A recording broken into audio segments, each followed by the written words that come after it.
Jack and the Beanstalk. Once upon a time, there was a poor woman who lived in a humble cottage in the countryside with her only son, whose name was Jack. They owned a cow that gave more milk than any other cow in the neighborhood, and they made butter and cheese with the extra milk and sold it at the market nearby. But one day, the cow went dry, and there was no milk to make butter and cheese. There was not even milk for them to drink. They eat less and less every day, but before long they had almost nothing left to eat, and no money to buy food. Jack was still too young to work, and his mother had fallen ill. Jack's mother called him to her bedside. "I am too weak to go out myself, Jack. So you must take the cow to the market and sell her there for as much money as you can." "Yes, Mother." Jack liked going to market, but he was sad that they would have to sell the cow. He set out walking slowly, and had gone about half the way when an old man stopped him. "Hello, do you want to sell that cow? I will buy her from you in exchange for these magic beans." The beans, which were all different colors, were very beautiful, and the old man had said they were magic. So Jack gave him the cow and ran home with the beans. "Look, Mother, what I've got!" he cried as he hurried into her room. But his mother was furious when she saw that he had come home without any money for the cow. "What? You have sold our good cow for these worthless beans?" And she threw them out of the window. That evening, Jack and his mother ate their last crust of bread and went to bed very sadly, for they knew that there was nothing left for breakfast. Jack woke up early the next morning, still hungry. He was so hungry, in fact, that he jumped out of bed and went into the garden to look for something to eat. To his amazement, he saw that the magic beans had grown into a huge plant that stretched right up over the roof and disappeared into the sky.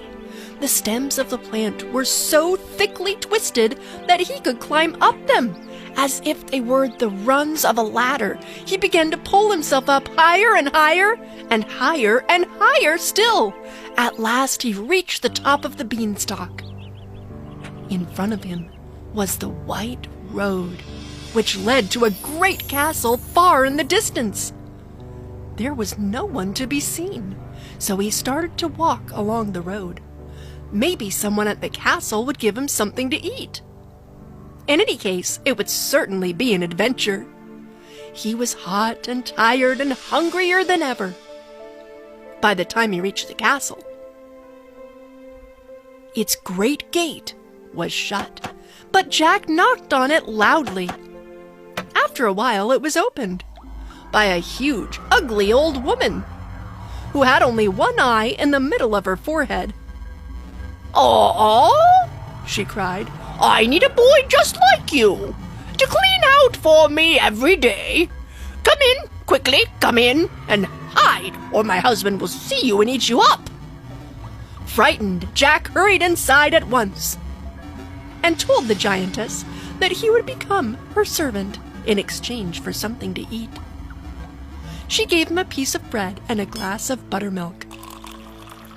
But while he was drinking it, in the castle, the walls began to shake with heavy tread, and Jack could hear the giant coming closer.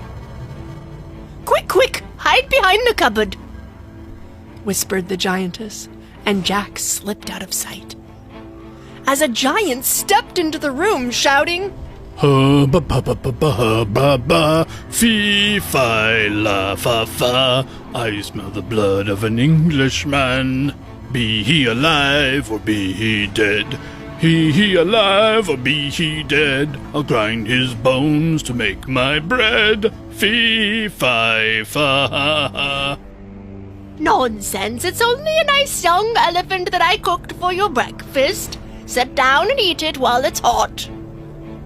So the giant sat down to eat his breakfast and forgot all about the Englishman, who stood watching him from behind the cupboard.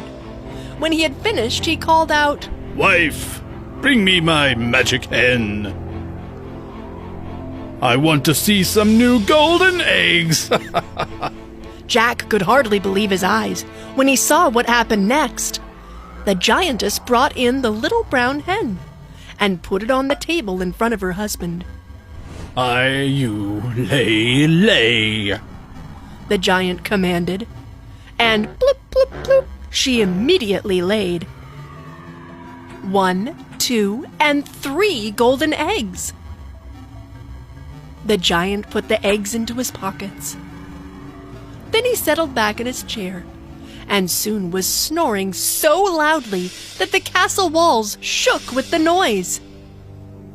Jack crept out from behind the cupboard, snatched up the magic hen, and ran out of the castle as fast as his legs could carry him, with the hen tucked under his arm. He climbed quickly down the beanstalk and hurried into the cottage up to his mother's room. She was very happy to see him again.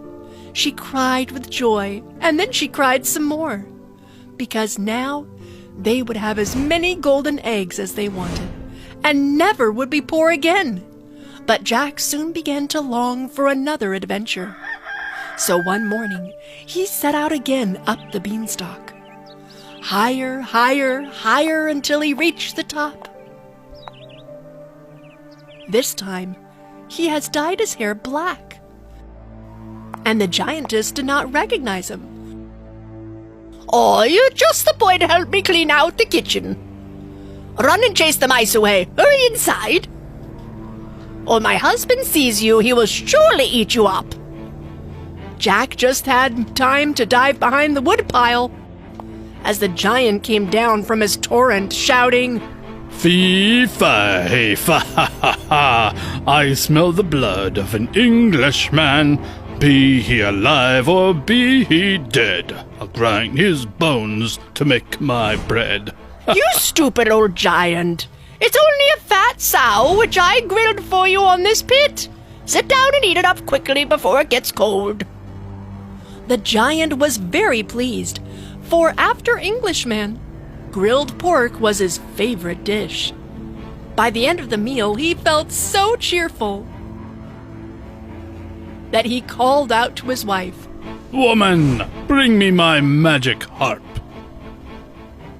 The giantess brought in a beautiful harp, inlaid with rubies and diamonds, which he had stolen from the fairies many years before.